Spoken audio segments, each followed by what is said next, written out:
Well, another big story that has happened already this year, and that is that Donald Trump has said that the US is locked and loaded and ready to intervene militarily in the Iranian protests. These protests, which have been taking place across a number of cities in the Islamic Republic this week, have been taking place over soaring prices and the country's plunging currency. I believe now that $1 will cost somewhere in the region of 1.3 million reals to purchase. So a lot of shopkeepers, it started with them, then people are taking to the streets on this. The last time we saw protests of this size was back in 2022, and that was over the Masha Amini's death in custody, the young woman who was arrested and then killed in custody over her religious dress by the religious police.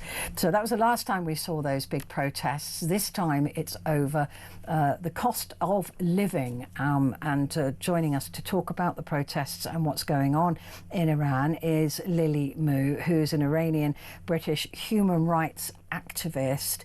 Lily, thank you very much indeed for joining me this afternoon. I just want to point out to people, I'd like you to describe to people who don't know just how dangerous it is to protest in a place like Iran. Hello, and thank you very much for having me here on your show today. It's very important to share the message of Iranian people who are risking their lives with all of their bravery coming into the streets of Iran, and they're calling for the downfall of this regime. They are calling out for regime change.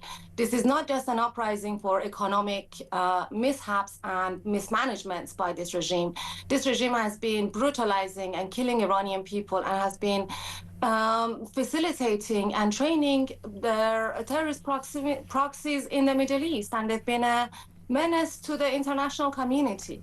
Iranian people have had enough. After 47 years of tyranny and imposed poverty on a wealthy nation, they have had enough, and with the final act of closing the front shops in the Bazaar of Tehran, which is a symbolic place for any civil unrest in Iran at the moment, because we have to know that historically, when the final steps against the Shah took place, it started in the Bazaar of Tehran when people who were just ordinary Iranians and business people came and closed their shops and called out for Khomeini, which was a foreign intervention and a foreign sort of a Marxist Islamist leader who came into Iran and brutalized the country. After 47 years, Iranian people are saying that the mistake of 1979 is enough. We have had enough, and they are calling out for King Reza Pahlavi. They are purposely in English chanting out for the return of their king, because they know dignity and prosperity will only return into Iran when there is no more mullahs, there is no more ayatollahs, there is no more Islamic Republic, and there is a united, secular and democratic Iran led by the people of Iran under the Shah of Iran. So what we are witnessing right now is absolute truth and bravery, and unwavered bravery. This we have to know that in Iran at the moment, under the Ayatollah's regime, it is absolutely illegal, and it's punishable by death to even call an alliance, to call for an alliance with the Pahlavi family.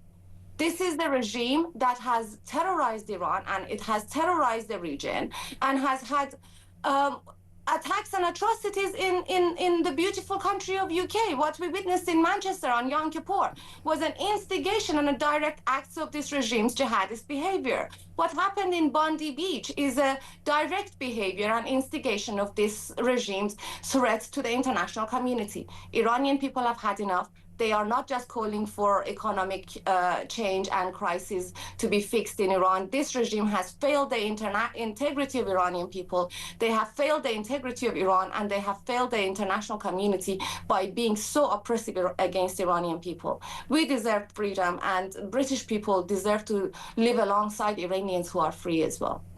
I mean, this is the thing, isn't it? That many people don't know or don't remember that Iran was is a very wealthy country. It was an extremely successful country. It was very Western-leaning, I mean, there was all sorts of inventions, of brilliance, of art, of, you know, it really was a forward-thinking, forward-leaning nation until the late 70s, early 80s. So one thing I must remind your viewers is that Iranian people, even under this regime, refuse to submit to ignorance, and they refuse to submit to the Islamist way of life. They led a double life in order to stay alive under the tyranny of this regime. But the women are still educated. Our men are still educated. They want to bring positivity and prosperity for the international community and for their nation. Iranian people are very proud, and they come from a history, thousands of years of history of civilization. What we have here today in London, in the British Museum, the Cyrus cylinder of human rights, that came from Iran. Yeah. Let us not forget the human rights that we are so vigorously fighting for right now in Iran is for the human rights of the international community. The very people who came and chanted "River to the Sea" in the streets of London and the West are taking a vow of silence again, because the very Muslim ayatollahs who want to kill Westerners, who want to destroy Western civilization and free forward societies, is the leader of the Islamic Republic, and they are killing my people. So to those people, I will always say, shame on them, and thank you for being our voice. Thank you to any platform that is willing to listen to the voice of Iranian people. Of course. And to that end, Lily, I mean, look, in 2022, we saw the massive uprisings there, and it felt then that there was an opportunity for more than just words from Western countries. But that was let slide. That slipped away. Okay. We have an absolutely weak constitution of American administration called Biden, who paid the Islamic Republic after destroying Iran during the Mahsa Amini uprising. So when Mahsa Amini was killed for simply being a woman, she wasn't carrying a political slogan on her hand or any such a thing. No. And the uprising we are witnessing right now is an ongoing turmoil and situation that started in 2017. It was brutally shut down. It carried on again in 2019, and it was brutally shut down even worse than October 7, to the point that the Ayatollah's regime forces and their proxies entered Iran in ISIS manner on their vans, and they brutalized, they raped, mutilated and murdered men, women and children, and they threw their body into the gutter.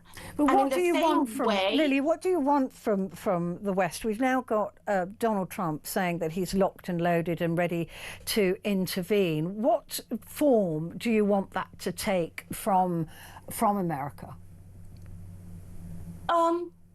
During the 12-day war, Iranian people truly believe that they are going to be rid of this regime with the help of the Israelis and the Americans. However, the responsibility of regime change is truly on the shoulders of Iranian people, and we understand that. The devastation that was caused to the infrastructure of this regime has created such a weak and hollowed out terrorist organization that is only more of a symbol, an empty drum, rather than a heavy loaded and fully strong organization. Before, the Islamic regime had the Hezbollah in Lebanon. They had the Syrian Bashar Assad militias, and they had the Russians on their side. They've had so many menacing forces on their side, which have, over the past year, thanks to Israel and America and all of the allies in the region, have depleted the efforts of the Islamic Republic's forces. Today, Iranian people are much stronger. They have confidence that the international community, including the Trump administration, is on their side, and they believe that with the weakened IRGC and with the Iranian military forces who are joining the people, Basij forces who are joining the people, they're going to have a much stronger chance. But one thing we do really need is that we have to, thank you, my apologies, we have to listen to the voice of Iranian people. This is not to be intellectualized. This is not to be turned into a symbolic, just feminist movement against the gender apartheid of this regime. This regime has destroyed Iran. It has destroyed the dignity of Iranian man. It has raped and brutalized Iranian women, and we have had enough. Our people are fighting patriotically to get back their country. And we just need the international community to stand with us and stop supporting the mullah's regime. The problem is that a cornered rat is the most dangerous. Right, they're at their most dangerous. Yes. So even though the IRGC are saying are hollowed out, that the terrorists are hollowed out, that's when they will strike harder, presumably to try and wrestle back control. So what can the West do? When Donald Trump said he's locked and loaded, who exactly is he going to attack without being accused of starting a regime change there? I want to just be clear about one thing, is that international intervention is always necessary for a regime change, because a regime that is in place because international sources are supporting it to stay in place. And Khomeini was an international and a foreign invention that came into Iran and took over, and for the past 47 years we have had devastation, brutalization, and death in Iran. The natural resources, our birthing river Zayan, the root of Isfahan, which was a river 5,000 years old, has now dried out. A city of 4 seasons has turned into desert. And this is the crimes of the Islamic Republic against the nature of the planet, against Iran, and all of the other criminal activities that they have been doing. Why should British young people be indoctrinated and taken into camps in Najaf, led by the Islamic Republic, in order to come and hurt British civilians here in the UK? There is all of these documents out there. We have presented all of these to the Foreign Office, to the government, and we just need to truly accept the fact that this regime is a menacing force.